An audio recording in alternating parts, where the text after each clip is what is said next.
Hello and welcome back to another episode. First of all, I want to apologise for the last two ones. Unfortunately, the resolution wasn't quite too great, so I do apologise for that. And I'm going to be sure to rectify that in the future.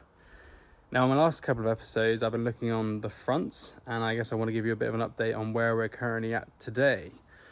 So I'm just going to bring this round. So I've managed to take out all of the damaged parts of my garage. I'm now currently sorting through them, what is good and what is bad. And in the meantime, I've been lucky enough to buy the rear end, for the RC. And I managed to get this from a breaker yard. So I got a really good deal on that, and I will be doing a full price update probably in the next episode when I've got a few more parts and it'll be a bit more meaningful. So I've been going through all these parts, trying to figure out what's good, what's bad, and what needs to be replaced. And like I said, in the first video and the second video, I've been going through the front, and I've been taking off all the damaged parts, trying to figure out what's structural, what's non-structural. And in today's video, I'm going to be going through the rear end. Now that I've got a rear boot, I can take off this boot here, which is obviously broken. Severely broken and definitely does need to be replaced. I'm going to try and take this off. I'm going to try and replace it with the new boot that I've got, and then additionally I'm going to try and tackle this rear bumper. Now off camera I've tried to take this off before because I want to try and get the part number so I can try and get a new one. I've started to take off some of the screws, but unfortunately I don't get access to all the screws, purely because it's bent so much that I can't actually get there. So I'm going to try and figure out a way of getting access to those, try and remove it. And then additionally as well, in my other episode as well, I've said I've got a non-crash damage IS. So this is what the inside of a boot should look like on a non-crash damaged car. This is the hybrid system battery, for those who don't know. It's a very small battery. I think it's only like 5 kilowatts. It's really small, it only does a little bit. But anyway, this is what it should do. And you have these structural braces that go across the battery, which makes sense. So you can see that it's not really bent at all. Unfortunately for my RC, it's considerably crumpled. Now, part of this is also going to be, I'm going to have to get some help on this bit. There's no way that I'm going to be able to pull this out. I don't have the tools to do some welding, to pull it out, to try and make it perfect. So I am going to have to take the car away and get that sorted for this bit. So that's what we're trying to tackle today. I'm going to try and tackle the rear boot and the rear bumper.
Okay, can you believe it? It's such a sunny day here in the UK.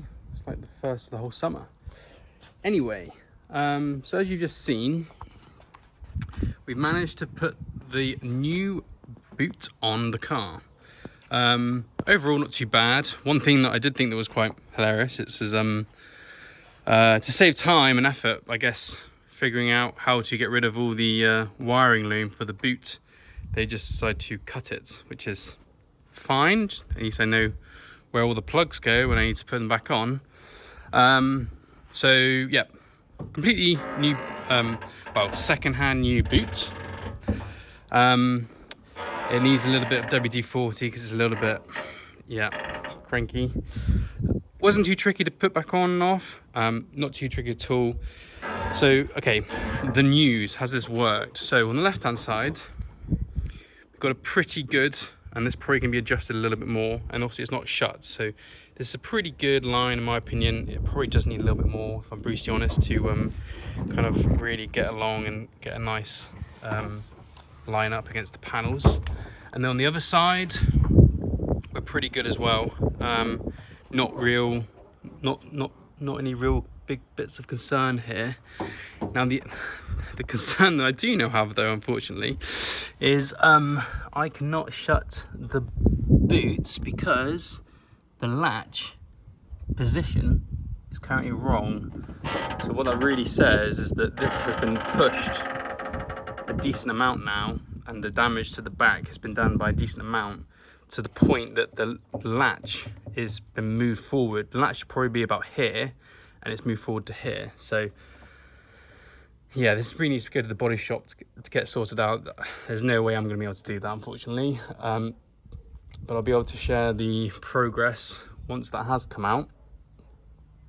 Yeah, so not the best news on that regard, but all in all, at least I know these side panels are pretty good. So that's good news. And yeah, good to have a boot on the rear so you can actually see what it looks like a little bit. So yeah, not too bad.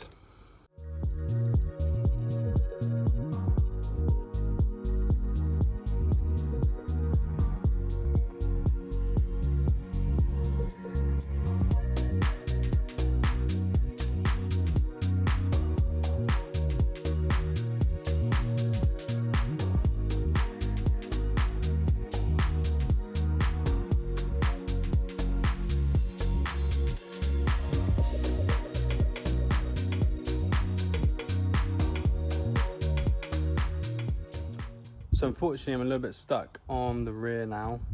I've managed to put the new boot on, which went pretty well. Unfortunately, there's quite a lot of damage still on the rear. And I'm really struggling to get these bolts off. Now this is really, really tricky because you can kind of see in the hole that the back end is just covering the bolt. And basically what it is crumpled to the point that this, can I get focus on it? Yeah, it's crumpled so that bit there on the right hand side is now covering the screw. So I'm a little bit unsure the best way to do this. Some people have said to get the angle grinder out and angle grind it. Another option is to try and put it out with like a crowbar, but then you'll be crowbarring it against the body, which could then damage the body even further. So I'm a little bit stuck here because I want to get the bar off to see how much damage there is. And I know that obviously it's damaged to the point that I can't shut the boot because it doesn't quite touch. It touches the edge rather than the latch. So the latch has been pushed in too far. So I want to remove it, but I don't want to cause more damage to the car. So I think I'm going to have to stop for this one, and I'm going to have to get the body shop to take this off however way they want to, and then push this rear boot out. Now, there's some really interesting things that I've noticed with the cars, and I guess some process that I wasn't really sure about. So originally I thought that in order to put a category S car back on the road, you need to redo all the structural parts. Now on any car, and I've only done a little bit of research on this, so I might be slightly wrong on a few parts, so just do let me know in the comments. So the boot is a structural part, the wings are a structural part, the full chassis underneath is a structural part, and this metal bar is a structural part. The tin bit here, the bit that holds the boot, that is not classified as a structural part, as I believe. So it just needs to be pulled out. It's not really thick. It's more just there as a lining, obviously, for the boot. The other thing that I found really interesting is obviously, you know, in my previous video, I've taken this off, and I guess there's a little bit else offline. I've actually taken these pillars off here that connect to the front bar, because I've had to get the part number to order some more. But the really interesting thing that I found is, in order to get a car like this back on the road, all you actually need is an MOT. And I was kind of in the impression that you needed to go to the DVLA and get a independent inspector to come out to review all of the structural areas to make sure they're structurally sound. And the way that I kind of imagine that happening is you would put all your structural parts on the car. They would come with all the panels still off, so they could review everything to make sure that it's all straight and there's nothing else. There's no other bits damaged or crinkled or whatever that could perhaps harm the structural integrity of the car.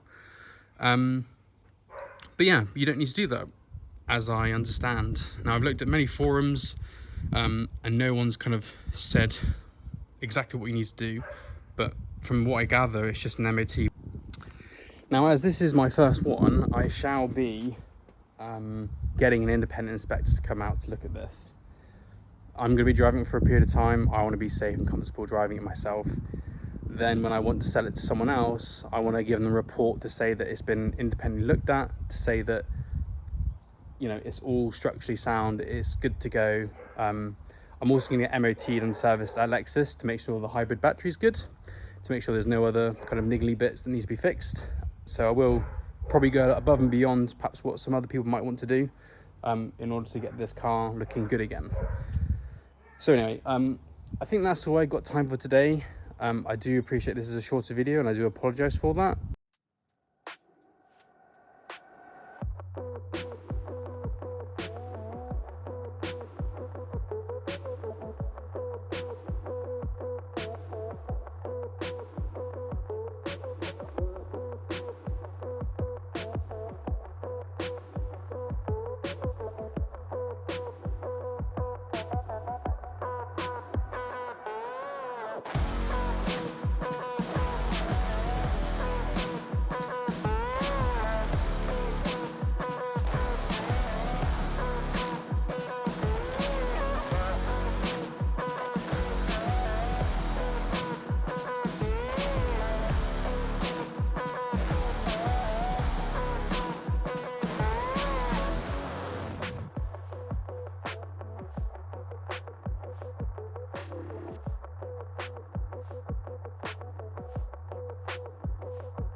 So I've been working on the back end of this for quite a while now, and it's been the bane of my life pretty recently.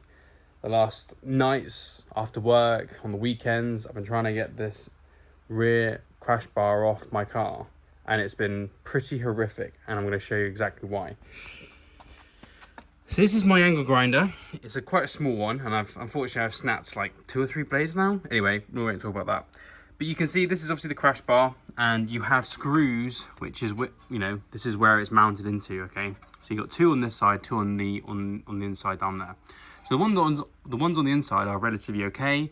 The ones on the outside were absolute pain, and it's because on this crash bar you have this sheet metal, aluminium as well, which sits behind it. So you can see this bit here on the back. It's kind of like a frame, an aluminium frame where the front crash bar actually attached to. It's all kind of bolted on, and it's got 2 additional screws on the side.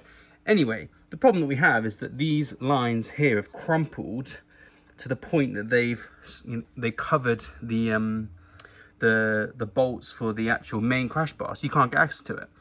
So as a result, I've had to use my trusty, what's it called, angle grinder. And yeah, it's been an absolute pain because the blade's depth will only go so far. The blade depth doesn't actually go all the way through. And because it's got these kind of additional horizontal braces, these ones here, it makes it, you can't really go that way either, because you can only go, you can only cut off that much at a time. Ideally, you want to cut right the way through and take off this complete ends, but you just can't do that. So anyway, it's been a complete pain, and we've managed to remove this side, which you'll see some footage. But unfortunately, I'm still stuck on this side. I've got these 2 screws on the edge that I just can't get out.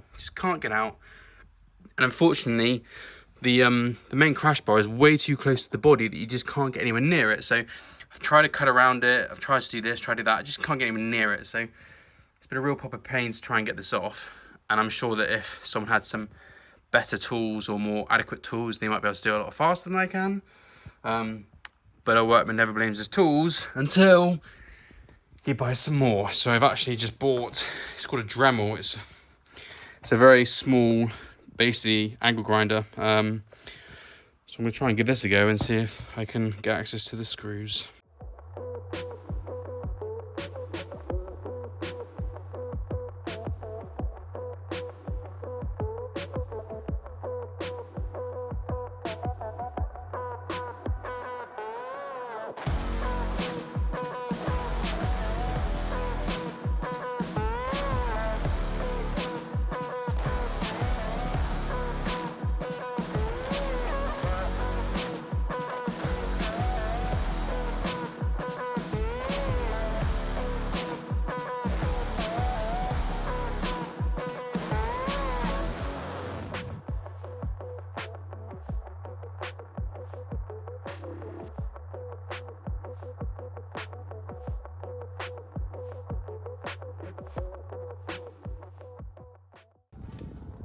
Oh my god. Yes.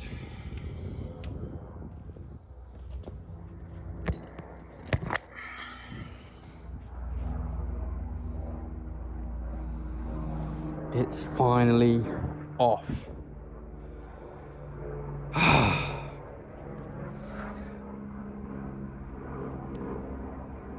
Yeah. A little bit nasty. So I've managed to take off the rear bumper now, and it's pretty good. I think I was a little bit hesitant to begin with to use the angle grinder to cut it all off, but we got there in the end with various different methods. So this is all I'm going to be doing for this episode, and I'm going to start filming the next episode right now. So anyway, I'll do a quick look around what we've got. So this is the damage that we've got. See, clearly it's been pretty much pushed in. So there's a couple of options that you can do here, and I'm going to have to try and take it to some body shops to see what they can do. One option is to try and pull it out. I guess, using like a winch. And yeah, that's one way of doing it. I don't think it's going to be very good. I think this bit is way too gone. You could probably get away with not having that on or anything like that. But you can kind of see how the structural part of the car works, and that, this is the structural part. You have the aluminium beam that sits in front, and then this impacts into these joints here, which then kind of this structural beam sits across the battery. So damage wise, I think we're going to have to go for a whole new rear panel to get that completely cut off. You can see the seams here, so we're going to have to take these seams off, and then get some chisels and everything, and chisel this panel off, and then hopefully that would remove this whole rear end. So that means this whole panel would have to come off, and then I'd have to get a new one, and that would have to go and be welded on. So I need to try and line someone up to do that. Because internally as well, it's it's really not great from this panel. However, everything else is actually doing pretty well. There's no cracks or creases or crumples or anything in this section here or in the boot. Oh yeah, I guess that's something you perhaps wouldn't notice. I've taken off this full boot interior. It was an absolute pain. We got there in the end. There was loads of hidden clips. I don't know why. Why would you have a hidden clip that sits that side of the trim? So you have to kind of like remove the back seat in order to get there. Anyway, I didn't film that. I didn't think it was going to be very interesting. But anyway, the damage wise, I think there's no crumple zone or anything like that in this area down here either. The only thing that I guess is very minor is I've got a very, very minor crumple here.